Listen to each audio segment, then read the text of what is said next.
Washington, D.C. has a new leader this week. Archbishop Wilton Gregory is installed with an interesting guest list, while the Vatican announced new norms for reporting sex abuse cases.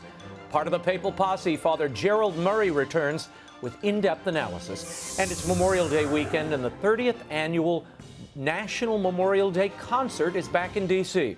We'll look at the true meaning of this American holiday with renowned actor and co-host Joe Mantegna. The World Over begins right now.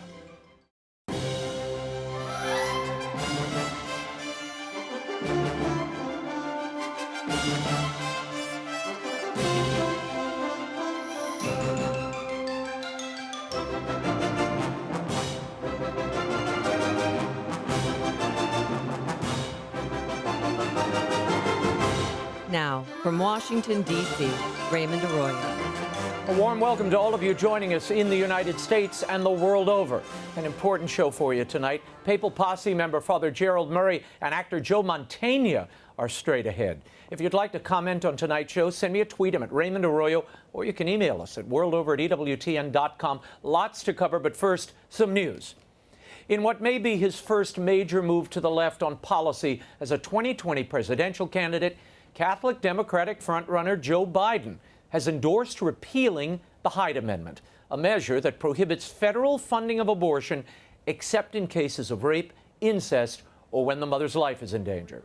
The announcement marks the latest evolution in Biden's views on abortion over a 50-year career. Shortly after the 1973 Roe v. Wade decision found a legal right to an abortion throughout pregnancy, Biden said in a profile with Washingtonian magazine that he did not agree with the court's conclusion.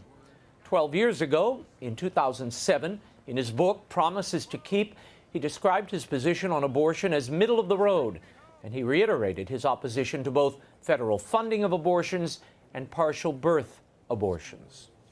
Meanwhile, Governor of Louisiana John Bel Edwards, a Catholic Democrat, said on Tuesday he will sign a bill banning abortions after the detection of a fetal heartbeat if the legislation arrives on his desk.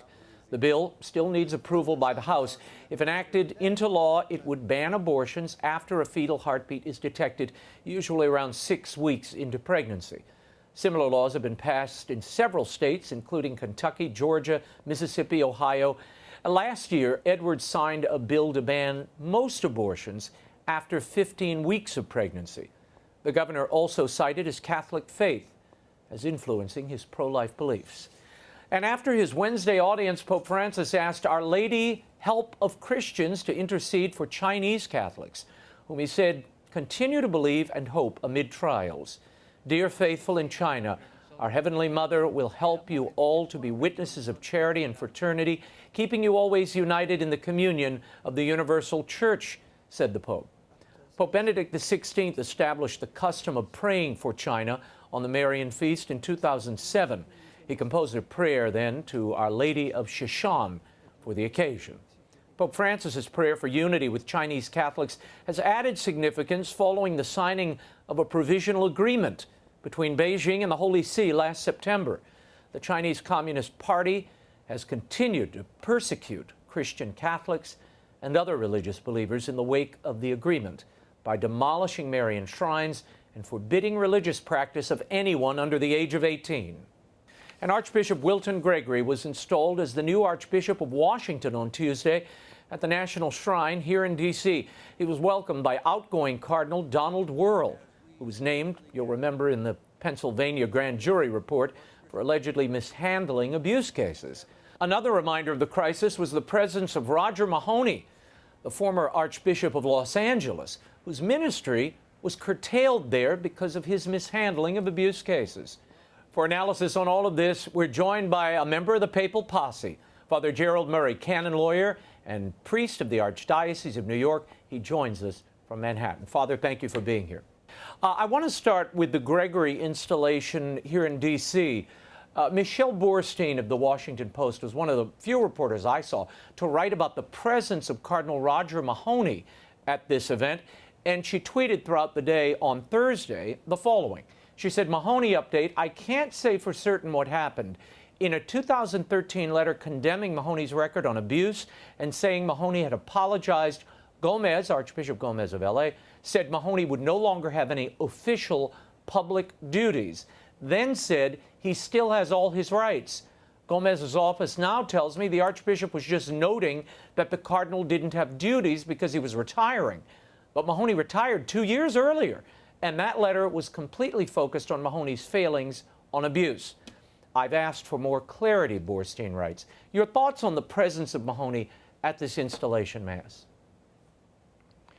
Well, given all the scandals in the Washington Archdiocese, and certainly with former Cardinal McCarrick, the presence of a cardinal who was also under question for his handling of accusations of sexual abuse in Los Angeles, the fact that he thought it was a good idea to go, I don't agree with that decision. I think it would have been better if he were not there, because again, it focuses attention on the failures of some American bishops and cardinals in the past, whereas I think Archbishop Gregory wants to focus on efforts to rebuild the trust of the people by actually, not repeating those mistakes. Yeah. What message do you think it sends faithful Catholics, particularly those victims of abuse and those concerned about the Church's approach to not only sexual abuse, but those who facilitated it? Well, the whole story is yet to be told, and this is something that needs to be looked at. We were told that the diocese where McCarrick had served were doing an investigation of their files. We've yet to see the results of that. The Holy See likewise says it was going to look at its files. So far, no revelation of what they found. The Los Angeles situation, of course, involved litigation. One of the highest settlements ever paid was paid over there. Yes, Archbishop Gomez was not pleased when he first came to L.A. about what had happened there. Yet Cardinal Mahony did continue activities in that archdiocese and also elsewhere. So right now there seems to be a lack of seriousness that people be held accountable for what they did in the past and shouldn't, continue to act in the way they would if they had done nothing. No, it reminds you of the McCarrick situation where he was privately told, keep it down, stay out of public view, and personally, he was flitting around all over the place at every dinner and gala he could get himself invited to. Archbishop Gregory acknowledged the abuse crisis, Father, and he had this to say at his installation Mass. Watch. We clerics and hierarchs have irrefutably been the source of this current tempest. When Jesus Christ, with a phrase, in a breath, finally leads us out of the storm of our own making, may he not feel compelled to admonish us for exhibiting a collective lack of confidence in him, but rather to be proud of the undaunted, uncompromising faith that we never lost. Father, this is not the first time Gregory has dealt with the abuse crisis. He presided over the 2004 Dallas conference and those Dallas norms that, became the law of the land as president of the Bishops' Conference. What challenge does he face coming into D.C., and is he the right man for the job? Well, Pope Francis picked him, so I'm going to support him, as I think we all should. On the other hand, we should also hold him to his word. If he wants to overcome the history here of abuse, cover-up, lack of honesty. The McCarrick thing is still an immense scandal that is yet to be fully addressed by the American hierarchy. Archbishop Gregory worked with McCarrick back in 2002 on those norms. Right. And it was interesting, back then he announced at the bishops' meeting, he said, if any of the bishops here present have been guilty of these crimes of sexual abuse, please turn yourselves in to the nuncio. Well, nobody did, and that's part of the legacy that we're dealing with here.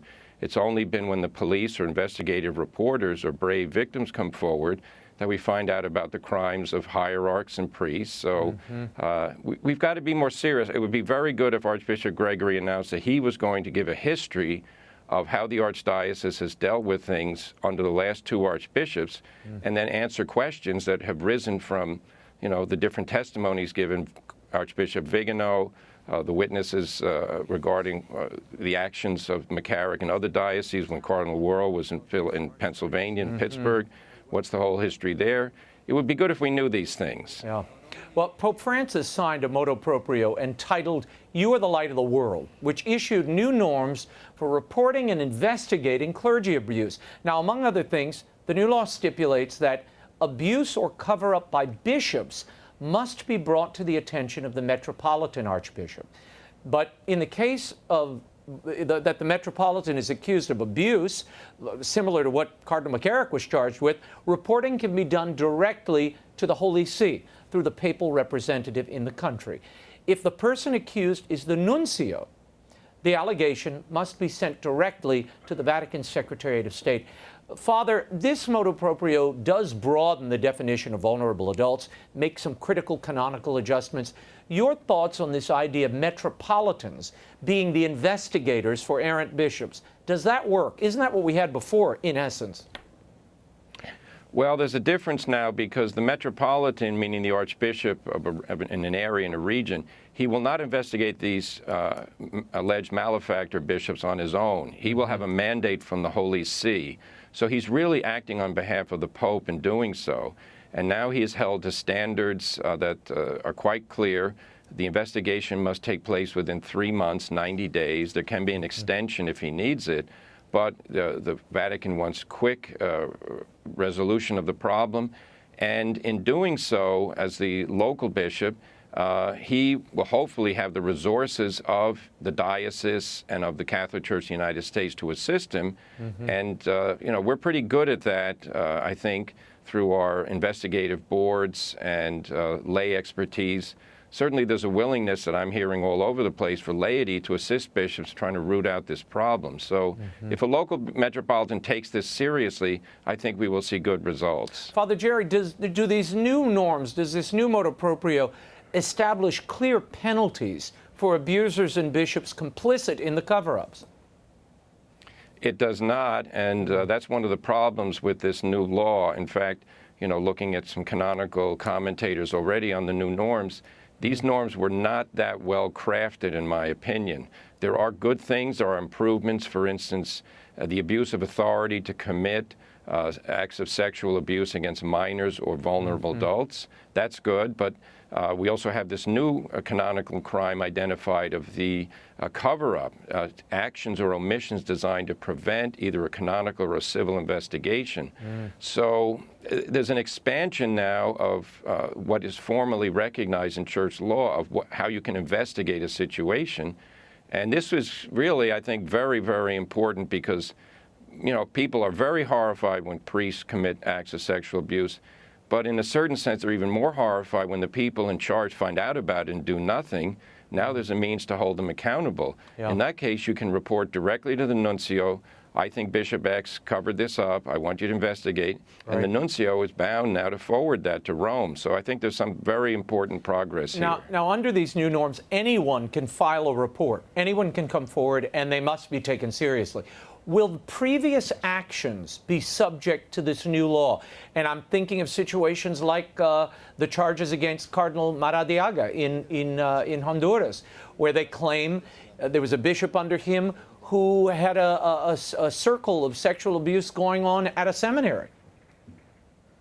Yes, well, I think previous cover-ups will be covered by this law. In canon law, there's a principle of non-retroactivity, so new laws don't cover past crimes. But in this case, the new law is not really a new law. It's a formalization of what's already existing Vatican policy. Remember, McCarrick was convicted not only of sexual abuse of minors, but also of abuse of authority as regards seminarians.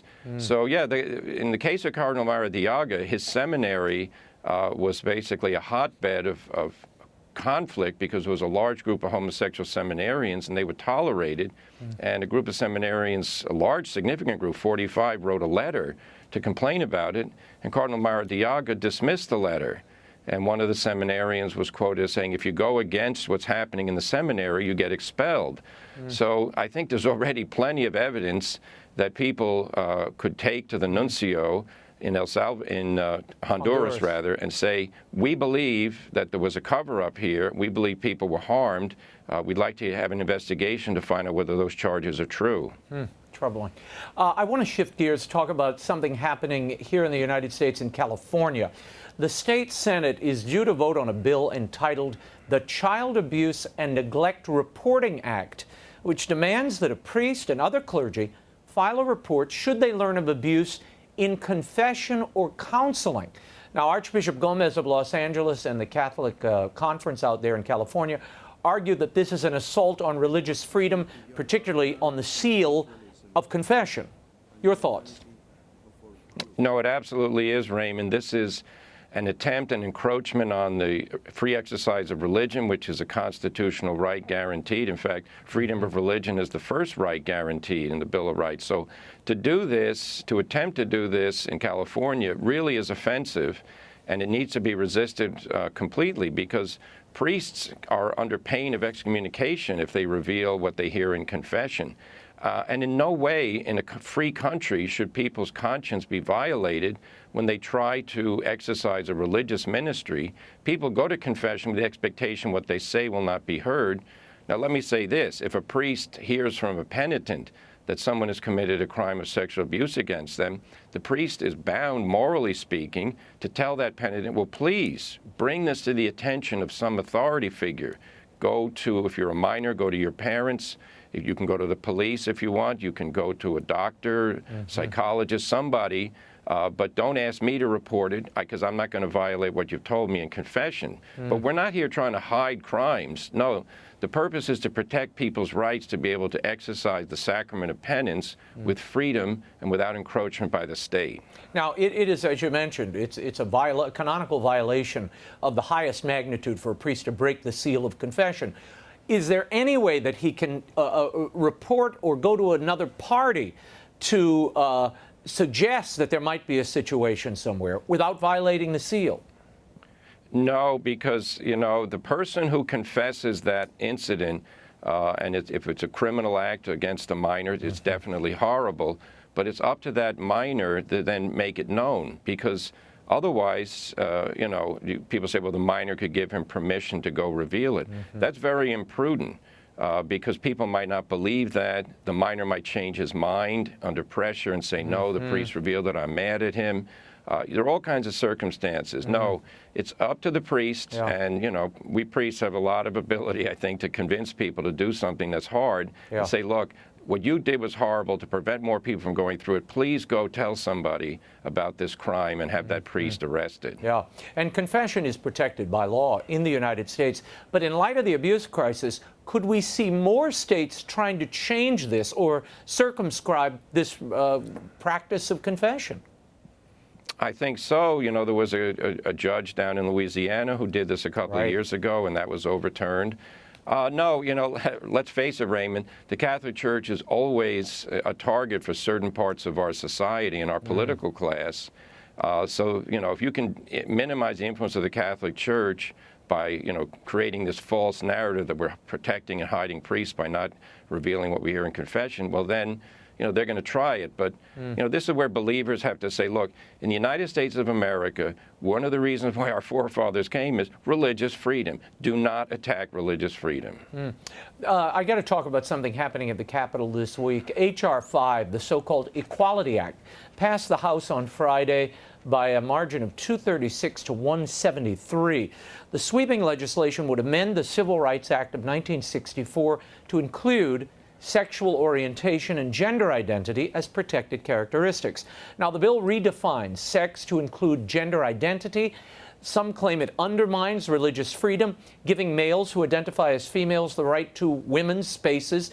How might this bill affect women's shelters, Father, or single-sex schools, or faith-based foster care? Well, it affects everything, because it's introducing a fiction or a lie into the law. Everyone is born male or female. They're not assigned to be a male or a female by the doctor or nurse at the delivery. They are a male or a female. Someone who claims later on in life that they're not what they are is entering the world of fantasy. And we do not tell people that they should live in a world of fantasy. You have to live in reality. You know, if a white man says, I'm really black, you got to call me a black man now, we just say to them, that's ridiculous. You're either white or you're black. It's the way you were born. Now, as regards our institutions, you know, this is a real problem. If you have a single-sex school, we have many high schools like that in the Catholic Church in the United States, to compel the school to admit boys who claim to be girls will undermine the freedom of that school to exercise, religious training of girls as its mission.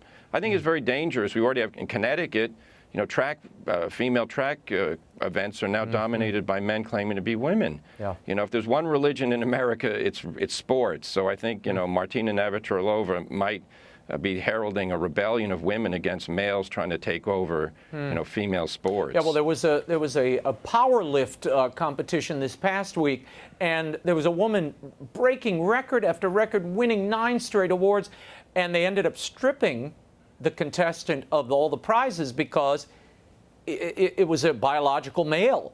And they said, by the rules of this competition, if you're not a biological male or female, if you're not a biological female, we can't let you compete against women. Of course you're going to break every record. So we are seeing this conflict in the secular sphere, but I think when it comes to religious practice and religious liberties, we're going to see I think a titanic battle at the courts over gender identification and the right to practice faith vis-a-vis foster care, schooling, just Boy Scouts and Girl Scout groups in a parish. All of this, I think, is going to be up for grabs. I think you're right. What about if a woman claims to be a man and tries to enroll in a seminary and then is told, I'm sorry, we only train men for the priesthood because only men can be ordained, and then that woman sues claiming she's really a man. This is why insane laws, it started with abortion, saying that an unborn child is not a person deserving of respect. Once you get into the world of fiction, then it's the powerful who start imposing their will on the weak. The weak have to say, no, we're strong because not only are we strong in the sight of the Lord, we know what reason teaches us. You are either a male or a female. There's no other possibility. We talked about this a little earlier, Father, but it brings to mind the report about Joe Biden, who was at one time a pro-life Catholic representative, then a senator, then vice president, and over time his position on abortion evolved. Now he is for lifting the Hyde Amendment completely, which bars federal funding of abortions, and he's really for no restrictions at all. We're seeing this across the political spectrum. Speaker Nancy Pelosi this week also offended by any restrictions or limitations on abortion. She said this is the product of white men trying to impose their will on others. Your thoughts on Catholic representatives behaving this way, and do you think we'll hear anything from the bishops? Well, we'll hear from some bishops, I'm sure. Certainly, the Bishops' Pro-Life Committee has been very strong against this. This is the sad state of religion in the United States now, where people who claim to be Catholic and or say they're proud of their Catholic faith reject the teaching of the faith and castigate those who uphold it. It is a disgrace for Vice President Biden to claim that, being a good Catholic includes his support of the right to kill unborn children. It goes for all of them. Speaker Pelosi's position is so inconsistent. This is like saying, well, slavery is horrible, but I affirm your right to own slaves if you decide that's what you want to do. It's all predicated on treating the unborn child as a non-person. And that's, that's really at the root of this. We do not treat fellow human beings as non-persons and call that moral. That's an immoral way of looking at things. So it's very regrettable, but, it's a free country. It's one of the beautiful things about America. We can get up there and denounce these falsehoods and challenge these people. And, the pro-life side is winning in this country. I'm firmly convinced of that. Thank God for EWTN and so many other outlets that promote true knowledge of what abortion is about. But, Senator Biden or Vice President Biden, he ought to go home, read the catechism, and then realize that he is engaging in a major fraud in saying that he can be a good Catholic and support abortion. Yeah, he said he's got a moderate position, but I think it's some are hard Tell pressed that to the dead children. Oh, well, good response. This past weekend was the March for Life in Italy. And we've been hearing of several states in the U.S. passing these heartbeat bills, no abortion after 6 weeks. Alabama essentially banned abortion last week. Now, our pal Robert Royal wrote about this, and he feels there's a new pro-life movement emerging. Do you believe that that's what we're seeing? A new moment? I think so, Raymond. Yeah, new moment. I do because, the abortion license, and Father Newhouse was the most eloquent denouncers of it, has engulfed, now a couple of generations of Americans. And people are looking at it and say, well, what in the world really is abortion? And once they see sonograms, once they see movies like Gosnell and Unplanned, they can't hide behind this lie and falsehood that Planned Parenthood propagates that it's only a clump of tissue. No, it isn't. No one's threatened by a clump of tissue. If you have a clump of tissue, well, what is it, But it's not a clump of tissue. It's a human being. It's called a tumor. Yeah, you remove it. Yeah, exactly. Well, yeah, and tumors are pathologies. Babies are the natural fruit of human love, and that's how you and I got here, and the rest of the audience. So we ought to rejoice in the fact that, God allows the human race to continue, and we should say those who want to kill people in the human race, they're the ones who have to stop. So yeah, it's very encouraging to see all these local pro-life efforts. I think like the Students for Life and all the pro-life work of Lila Rose. These people are calling America, in the best tradition of America, calling her conscience to wake up, realize there's an evil in our midst, banish the evil, and then with loving concern help women with difficult pregnancies. That's what the Catholic Church does.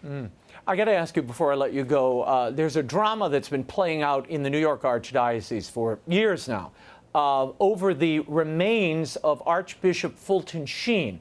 Now, his remains are there at the crypt at St. Patrick's Cathedral. His family has sued for possession of those remains because they want his cause for sainthood to advance, and the Vatican has asked that the remains be moved to Peoria. But for whatever reason, the New York Archdiocese will not release them. They filed to appeal a ruling, and it's been repeatedly upheld by 4 courts now, to hand the remains over to his family and move them to Peoria.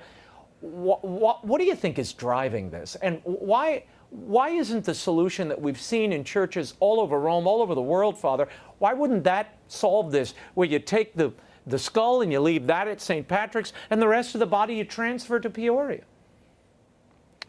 Well, I'm in New York, but I'm not party to any of these deliberations that the Archdiocese has engaged in. I do know, and it is a public fact, that Fulton Sheen requested to be buried in Calvary Cemetery, Correct. which is an archdiocesan cemetery. Cardinal Cook, at the time, though, said, no, we're going to honor you by burying you in the crypt of St. Patrick's Cathedral, which is basically reserved for the deceased archbishops, but he was given that honor. Right. Now, it's a legal question, who has the right? And that's, American law, we all have to live with that. So if the Archdiocese can muster enough arguments to defend his position, so be it. But if not, well, maybe a brokered solution might be good. As you say, leave a relic here in New York, but these are difficult matters. I mean, this is something the Church faces. We treat saints or people we think might be saints as special, but they do have families, and families have legal rights over the disposition of their remains. Yeah. Father Jerry, thank you as always. A happy Memorial Day, and we will catch up with you soon. Thank you, Raymond. Thank you. As always, you can find commentary by Father Gerald Murray at thecatholicthing.org. Joe Mantegna is up next, but first some news. A 99-year-old World War II veteran just received his college degree, nearly 8 decades after leaving school to go to war. In 1942, Lou Pioli was attending Niagara University in upstate New York to become a dentist when he was drafted into the U.S. Army. He served in France, flying military gliders. Following the war, he worked in the insurance business, never realizing his dream to earn his college degree. Lou's daughter wrote to Niagara U and told them of her father's pride in his time at their school, saying her father exemplifies the mission of the school and its values. Earlier this week, at a special ceremony in Vermont, Mr. Pioli received an honorary degree hand-delivered to him by a university official. God bless him. Well, you know him best as one of the stars of the hit CBS drama Criminal Minds, but for over a decade, he's been one of the co-hosts of the National Memorial Day concert here in D.C. Tonight, he talks about how he became involved in this great American tradition and the true meaning and significance of Memorial Day. Here's my exclusive interview with Joe Mantegna. Now, Joe, you've been hosting the National Memorial Day concert since 2005. How did you get involved, and why do you come back each year? Well, I first got involved in 2002 when my dear friend Charles Durning, the actor and Silver Star recipient himself in World War II, asked me, we were both doing a TV series at the time, First Monday, about the Supreme Court. And he'd asked me, he said, would you be free during Memorial Day weekend? I do this concert in Washington, D.C., the National Memorial Day concert, and they have actors come in and read certain pieces relating to Memorial Day. And I thought, well, I love Charlie, and I said, well, of course, Charlie, I'm free that weekend. What will I be doing? Watching the Indianapolis 500 or barbecuing, as a lot of people do. Yeah. And I went with Charles to D.C., and I have to remember this is the Memorial Day right after 9/11. And my task at that concert was to stand up on stage, which I found out once, of course, I was immersed in it, stand on stage in front of over 200,000 people live on stage and recount the words of 4 New York firemen who had lost their sons in 9/11. And they're sitting in the first row with their wives on their dress blue uniforms, these 4 retired New York firemen, their wives. And on each side of me are movie screens showing the planes flying into the World Trade Center. And behind me, the Washington Symphony Orchestra is playing Mozart's Requiem. Wow. So all I could say is, instantly, it kind of all hit me how this has transcended me, Joe Mantegna, the actor, doing a performance. This is me, Joe, recounting an historical event. And taking it all in and realizing, you know, the impact that the whole incident obviously was going to have, 9/11 and everything beyond. Right. It just kind of hit me, the importance of Memorial Day and the sacrifices that people had made for our country and we're going to have to continually make and we'll have to make in the future. And that's basically what did it. And so that's why it became, for me, the most important thing I do every year. Well, when you started this National Memorial Day concert, when you started hosting it, did you have any idea it would become the national tradition that it has become? Because as you say, for many, many years, and indeed even this year for many Americans, it's a day to recreate, it's a day to barbecue. They don't focus on the intention of this day. No. I mean, unless you have skin in the game, which in a way I didn't. I had a lot of military in my family, but they all came back. I mean, nobody was, you know, we never lost anyone. And so even Memorial Day didn't take on the same significance it did for military families who really can point to some loss. Right. But and so what I do now is when I talk about the concert, basically what I tell people, I say, go ahead and enjoy this holiday. Go ahead and have that barbecue. Watch the Indianapolis 500. Enjoy your 3-day weekend.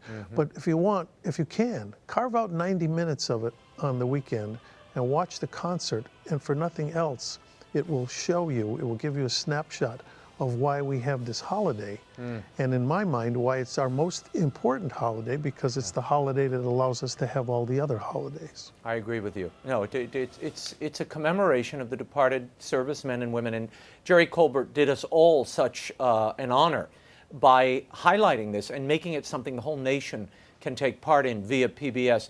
Now, you tell me, Joe, you were the spokesman for the campaign to build a National Museum of the United States Army, which is being built now. It's set to open in 2020. How did you get involved in that? I know you mentioned you had family in the military. Were they Army men and women? Yeah, well, 3 of them were. 3 of my uncles were Army, and one, ironically, my Uncle Willie, who fought under Patton's army, fought at the Battle of the Bulge. He and Charlie Durning would always swap stories because I'm sure they never met each other during that time, but they were both there at the same time. But Willie fought under General Patton and immediately fought under General Abrams, who they named the famous Abrams tank after. Right. Well, General Abrams' son, Creighton Abrams, was also an Army general, and he is the general that asked me if I would become the spokesperson for the United States Army, this museum that will ultimately be the largest military museum on the planet Earth.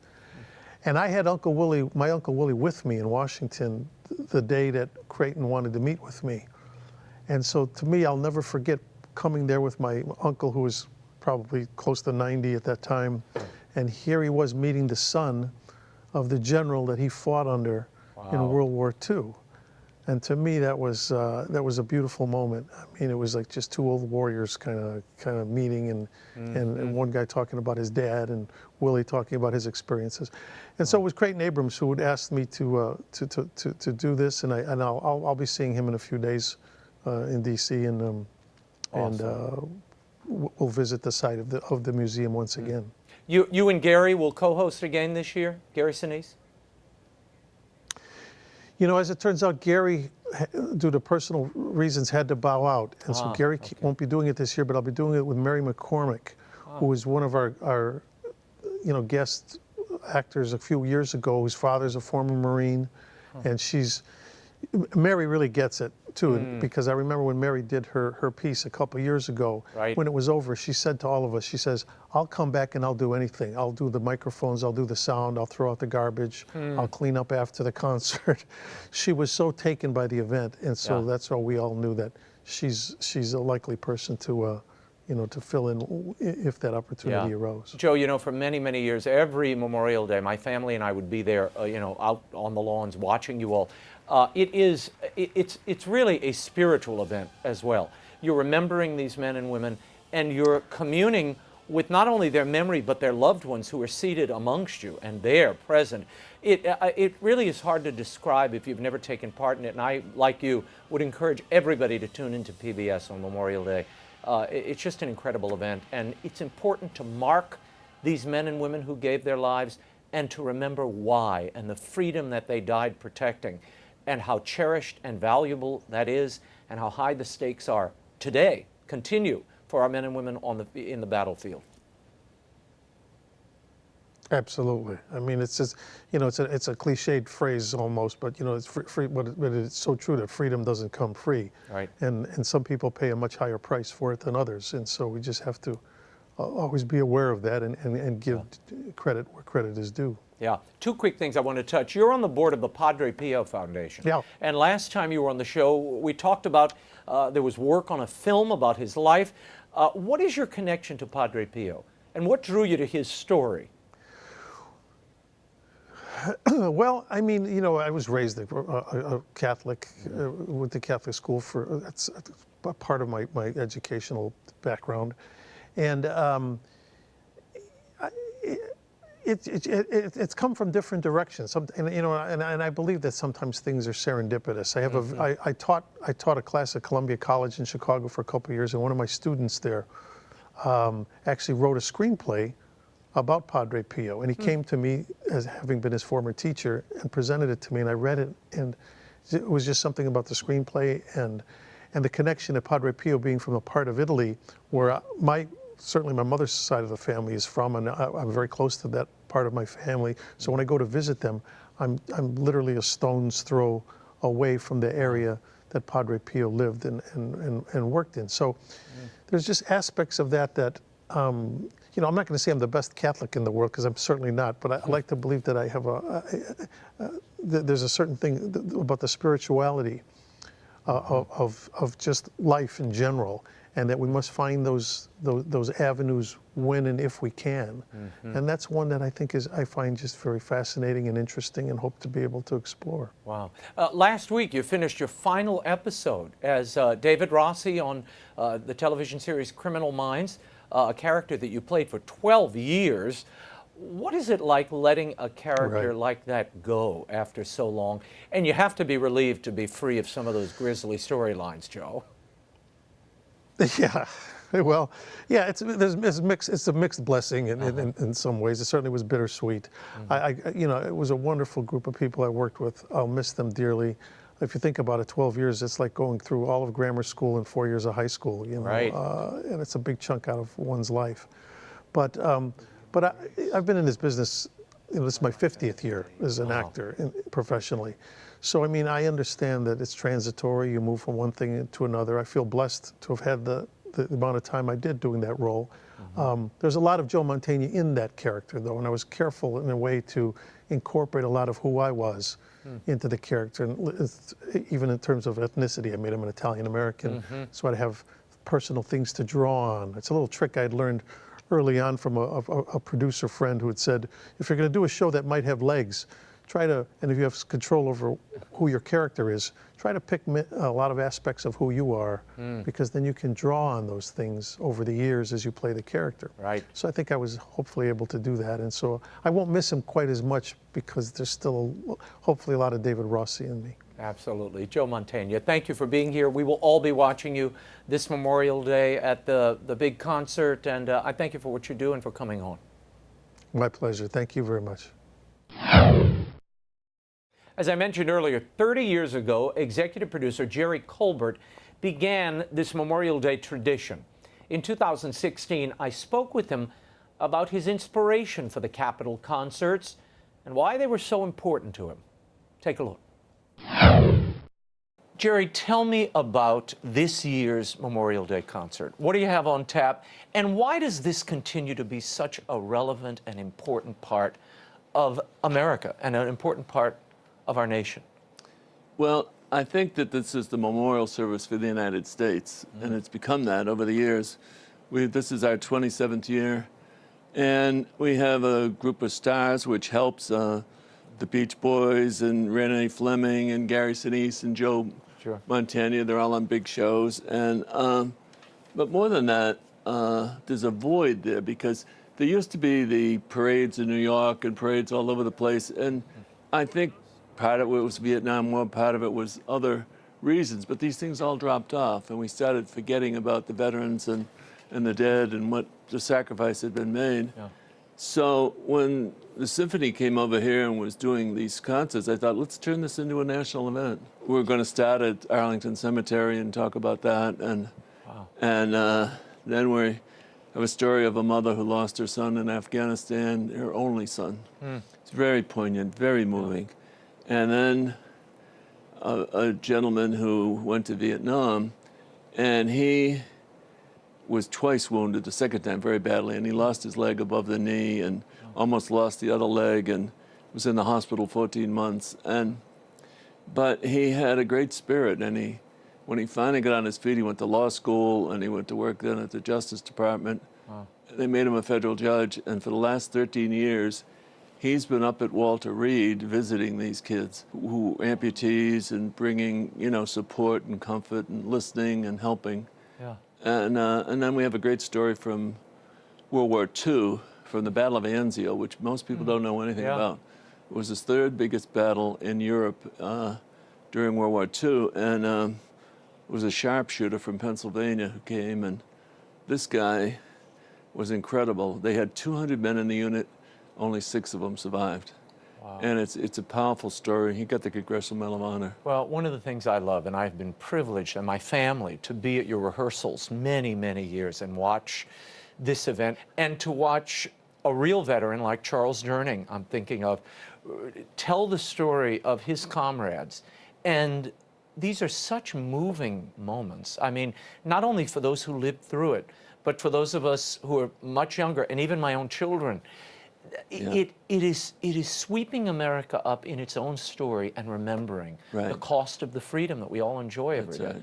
And it's and to wrap that in music and to give people also, you feel bigger when it's over, I guess. Oh, that's great. Do you have a sense of that? Oh, I feel great when it's over. And then we get thousands of emails, we get thousands of tweets and Facebook, and I go up in the summertime when we go to Cape Cod, and I sit there and read 400 or 500 of them.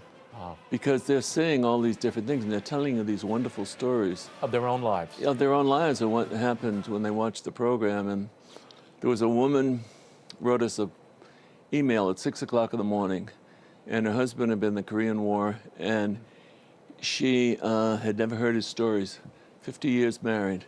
And they stayed up all night, and he told her everything that had happened to him. Wow. And she'd made him a couple of pots of coffee, and now she said it's dawn and he's finally sleeping. And it's the first time I ever knew what my husband's been through. Wow. So that, Well, the event gave him permission to tell his own story. Yeah. How beautiful. So when we have that, it's really moving to me. And we had 2 brothers who were in Iraq and Afghanistan, and they did 3 tours, and one of them got very bad PTSD, and he came back, and he committed suicide right before Christmas. And the brother, we told the story with Joe and Gary, and the brother was so moved, he takes our tape now, and he goes around and he talks to soldiers about mental health and about not committing suicide. And he's a marvelous young man. So there's story after story like this every year. Yeah. You see the magnified effect of what you're doing every year. Yeah. I want to unpack your story a little bit, Jerry, because people tune in every year. They watch a Capitol 4th, which is one of the biggest viewed events on television and certainly on PBS, and then the Memorial Day concert, but they have very little knowledge of the man behind the scenes. And you've been doing this, certainly this is the 36th year for the Capitol 4th. Right. I want to take you back. After college, you decide to go and work as a missionary in Iraq. Right. What drove you to that? Well, I was a member of the Sodality in those days, they called it, and they taught us to meditate. And I began meditating on Scripture, and then I had a fabulous course on the New Testament. And I came to the Last Judgment. And the Last Judgment talks about, what have you done for the least of thy brethren? And when you do, you're doing it for me. And I had a chance to work in different business things with family, friends, and everything, and I just thought, well, this is my life. What am I going to do in my life that's good? So I went to Iraq, and they had a program there, the Jesuits, the JVC they call it now, the Jesuit Volunteer Corps. And, you know, it was a whole nother world, but we educated the Chaldeans, and actually the rich Muslims were paying for it, they didn't know it. But, and I started to think, what are we doing here? But now when I look at it, we help so many Christians, and Christians get out of there, and we have a reunion every 3 years. These guys come from all over the world. Wow. And their whole lives have been changed and touched because of what we did. So, you know, you never know the good that comes out of these things. And then you come home, you work in Chicago? And then we came home, my wife and I, and we worked in the inner city there in Chicago and with gang kids, and which was an eye-opener. I got a master's degree in urban affairs, but I realized that communications could have a bigger impact than trying to work in urban affairs, because without the money you can't do much, you know? So I went to New York, and I was part of the Center for Communication at Fordham, and Marshall McLuhan, the great media. Great Marshall McLuhan, unbelievable. Right, and being at his feet and all the other things we were doing in media. When did it dawn on you that it would be a good idea to have a national concert, a national event for these, particularly these two holidays? I know Memorial Day came later, but the Capitol 4th, how did you get involved in that? Well, the minute when the symphony decided to have this program done, they went up to Capitol Hill and they said they needed money to help support the players and keep it going. And so they gave them 3 concerts at the Capitol. And I said, wouldn't this be a fabulous thing to have a national event with the 4th of July? And, you know, John Adams said, you know, that this is a special day when there should be pomp and ceremony and fireworks. And the greatest day in America, and we should celebrate it every year. And so we've become the major national 4th of July for the country. And then a few years later, Memorial Day, and I thought, well, gee, there's nothing going on Memorial Day. They've canceled the parades. People are forgetting about the soldiers and the sacrifice and the dead and you know, we've had 1.5 million people die in wars in America. And for every one who has died or has been badly wounded, there's 9 family members. So it's a big, big group that really, you know, the words of the Beatitudes, you know, that we should comfort those who mourn. Yes. And so that became my mission. Do you see this Memorial Day concert as a continuation of that same spirit of mission and service that you showed earlier in your life? Yeah. Yeah, I meditate almost every day on Scripture, and I'm trying to listen to what we should be doing, you know. And I feel like I'm getting a lot of grace and support to do this, you know. And so there's a great quote. Bill Moyers and Sister Wendy did a show together. Yeah, Sister Wendy Hilliard. Oh, yeah, what a pistol she is. Oh, yeah, and she's fun. so they got talking about the great masters in art, and they said, you know, what they were trying to do and what they were trying to communicate. And she said, well, they're really, in the religious side, we're trying to communicate a sense of prayer and a sense of reflection for the people. So that's what I'm trying to do with this program, is to get people to reflect and to remember the sacrifice, to then reach out to some of the people who need their help, and that as a nation we remember and we are grateful. And before we go, as part of this year's National Memorial Day concert, the 75th anniversary of the D-Day invasion at Normandy will be commemorated. Here's a special look at one of the World War II veterans, 98-year-old Ray Lampert, a highly decorated Army medic who will be honored at this year's show.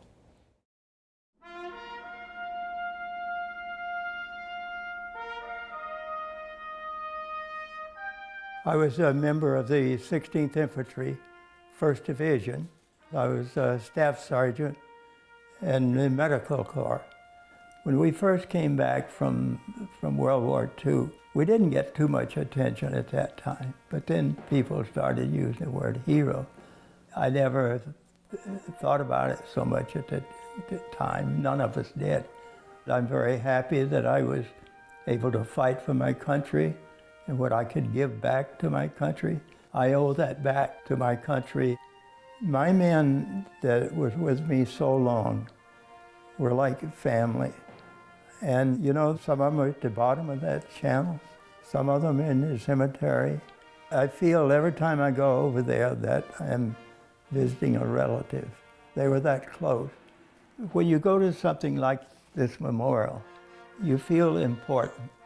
I think all old veterans feel important to be there, that you're recognized, that people do care. To me, personally, I take it as quite an honor. It means an awful lot, you know, that, gee, all that I've done wasn't wasted. Someone knows about it. The National Memorial Day Concert's 30th anniversary will be live from Washington, D.C. on Sunday, May 26th at 8 p.m. Eastern, only on PBS. It's co-hosted by Joe Mantegna and Mary McCormick. Be sure to tune in. Don't forget, summer reading season is upon us. Will Wilder 3, The Amulet of Power, and the rest of the series is available now at bookstores everywhere, online, and at the EWTN catalog. That is all the time we have for now. Until next week, the show continues on Facebook and Twitter. Like me on Facebook. You can follow me on Twitter. I will hammer you with news all day long. The links are at RaymondArroyo.com. Be sure to catch us then. We'll be here next week. Until then, we'll be scouting the world over for all that is seen and unseen. On behalf of the staff and crew of EWTN News, thank you for watching. I'm Raymond Arroyo from Washington, D.C. Happy Memorial Day.